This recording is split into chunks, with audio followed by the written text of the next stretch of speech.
I'm a nerd. Hi there, I'm Tyler Corbin. Actually, no, hold on.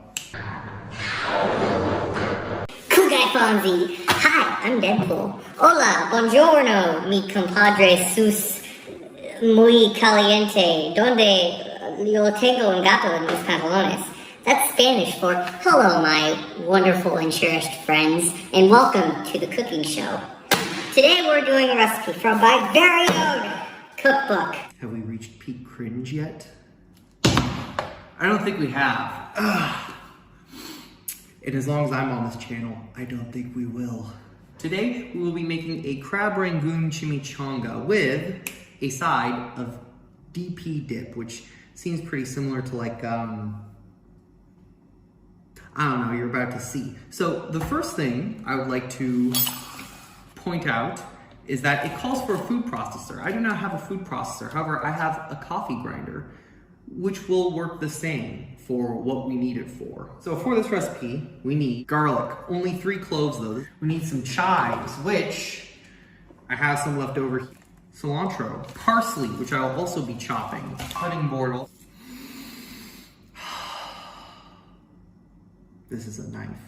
Oregano, lime juice, rice vinegar, and sour cream. Now that's it. Now that's actually everything. And get some garlic.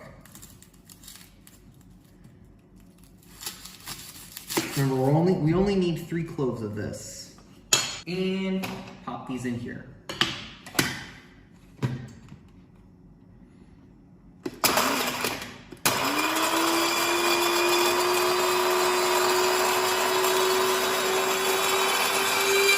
It says a cup of cilantro.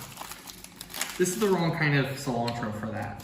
So, I'm going to add a tablespoon because oregano, 2 tablespoons, which is a little bit more sensible. Now keep in mind, a crap ton of sour cream is going to be added to this. Go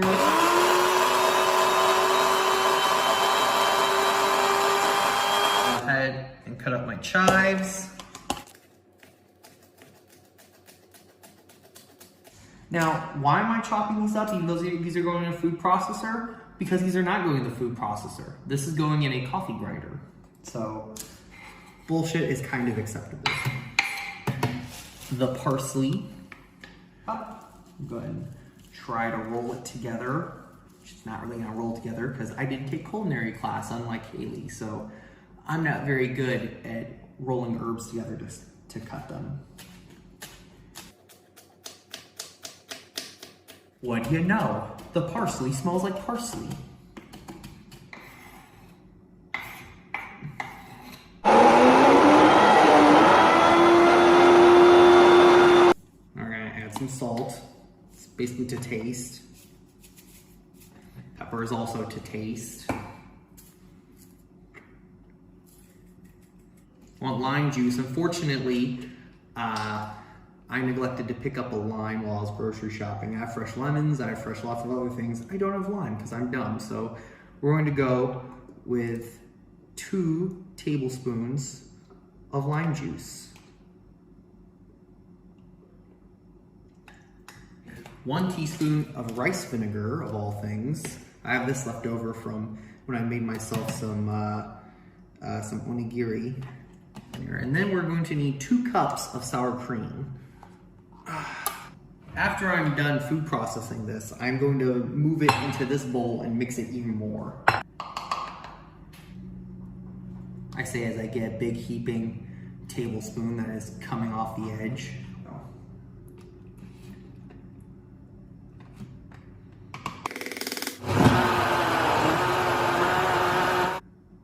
That's very weird. Okay.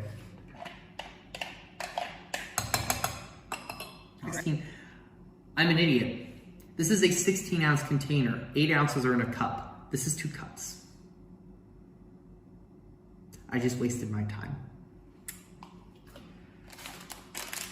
Last thing I need is just a half teaspoon of cayenne pepper, which I'll clean up before we start.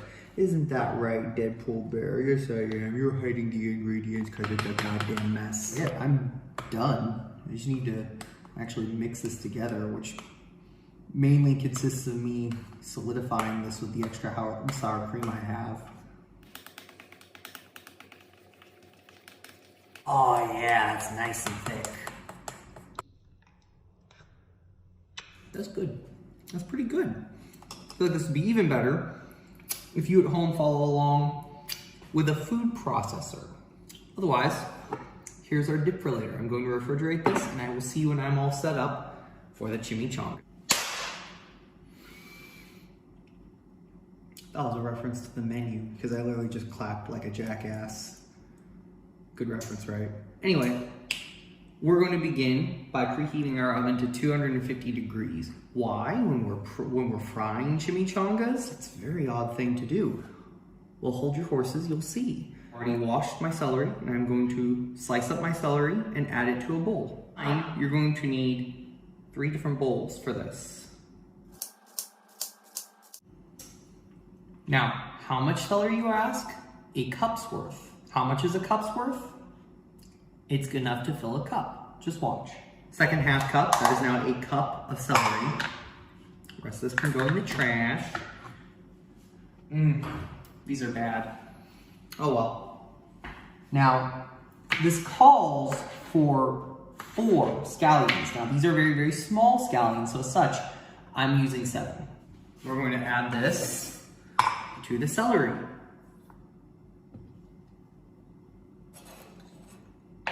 And go ahead and just lightly toss it and cut up our shallots.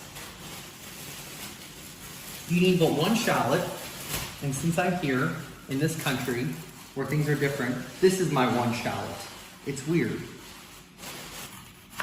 We're just going to mince this up. So very thin slices. Whoops, that was awful. Like I said, I have not been to culinary school.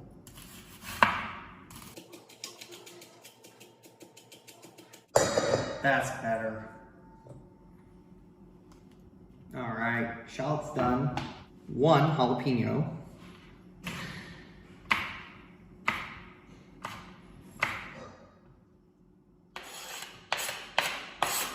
Next, we're going to take half a lemon. So here's a little behind the scenes. I've already done this recipe. I didn't mean to, well, I did mean to, but I meant to film it, and then I didn't do that. So this is me redoing it, but filming it. And when I did that, I did, however, find that it calls for 1 to 2 lemons. The 1 lemon is more than enough. Unless you really, really like sour things, 1 is enough. And I would say cut it not quite half, cut 1 half a little bit bigger. This will go into this sour cream, shallots, and jalapeno mixture, and then this can be put on your crab.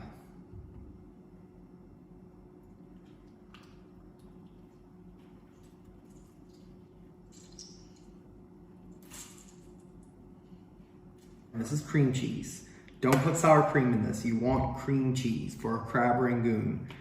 This is creme peanir, which is not what it sounds like. Peanir is Turkish for cheese. This is cream cheese. So we need 1 cup. Nothing bad's gonna happen to you. Here we go. Half.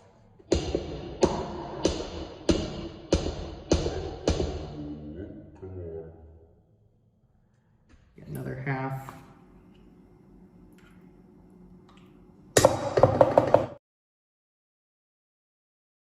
And now we're going to mix it up. Well, here we go. There's bowl 2, and now we need bowl 3. Bowl 3 is incredibly simple. We no longer need this. Now, this is also a test because previously, when I made this before, I used Phillips brand canned crab, which is like actual like crab, like pulled apart from like claw meat mainly. The issue with Phillips, at least from what I had found, was that there are bits of shell in it. So obviously it's naturally done, it's good crab. It was actually really good crab, but there are bits of shell in it. So I have different canned crab, different, not as high quality, or not as typically accepted as high quality, by a Bumblebee and Chicken of the Sea. I'm curious to see what the difference is, because I've used Bumblebee before. It seems very overly processed. Chicken of the Sea is a very appealing picture on it. I want to see how true that holds. Ooh. I was about to say this looks identical to Bumblebee, but yeah, see, Bumblebee, the thing fell in. Okay, see, Bumblebee is a lot more shredded, which removes the texture of the crab, which is a huge thing about crab. It's got a buttery texture to it, even without the butter. This is a little thicker. So going forward, I'm probably going to be using chicken of the sea.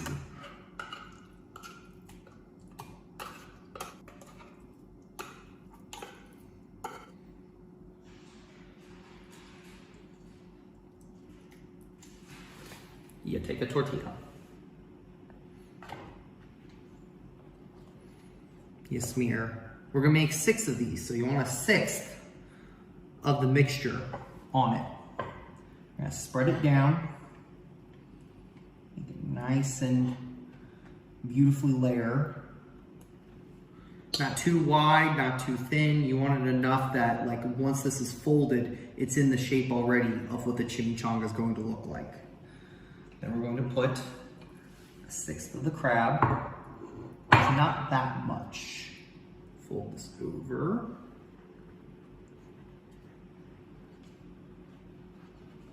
Fold this side over.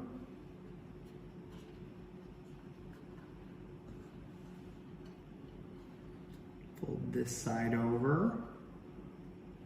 And whoops, we're going to do this. There we go. And now it's burrito-esque. And there we go. Our first one. All right, so you need peanut oil. I unfortunately don't have any. I have enough. Actually, no, this is probably enough peanut oil, but they ran out of peanut oil at the commissary, so this is all I have.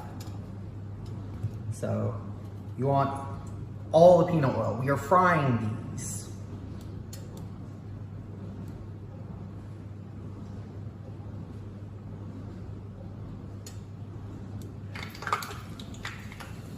Yeah, beautiful.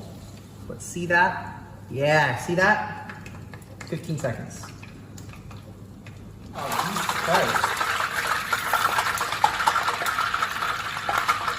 It must have busted open.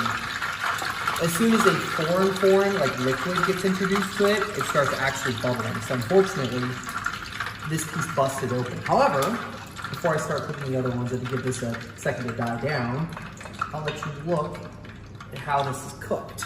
As you can see, every side is a nice golden brown.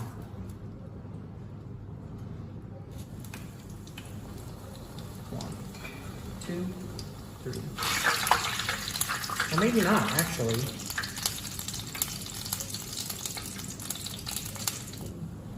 Oh yeah, that side's done. One. That is beautimous. Good. Oh, it's starting to get a little browner, so I'm going to go for 10. Actually, no, I'm going to reduce this a little bit. Perfect. See, that's the issue with the peanut oil, unfortunately. The longer it goes, the more you have particulates in it that cause it to pop after a while.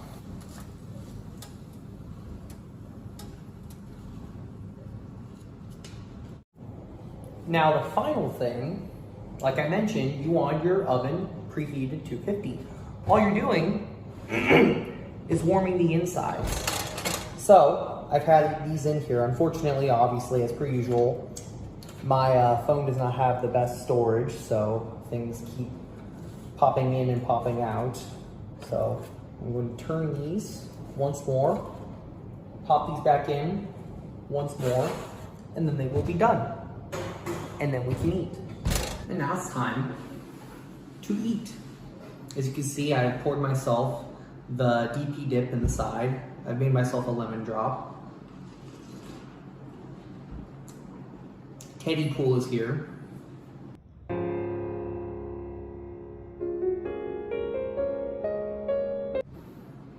I'm kidding.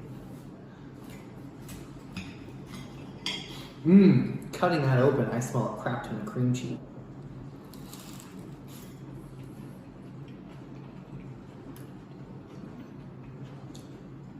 Like I said, too much celery.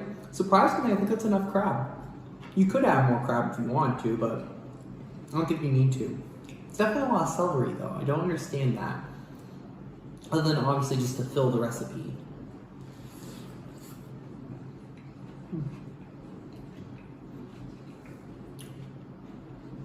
The coriander's there, but definitely goes undercover so it doesn't completely overtake the dish, thankfully.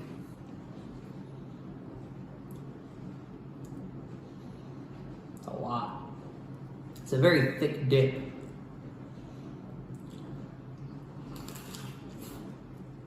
Mmm.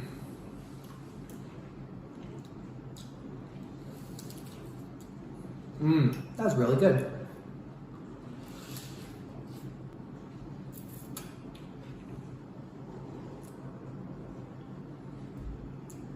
This is a very yummy and very unique dish, but the dip elevates it.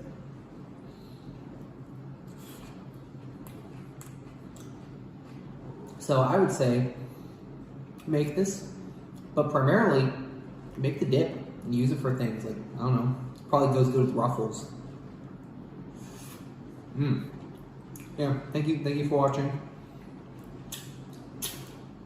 Hope you enjoyed me sharing how big of a dork I am. And watching me cook very unprofessionally. Please join us next time for, I think I'm doing fish and hush puppies from the Deadpool Cookbook. Okay, bye.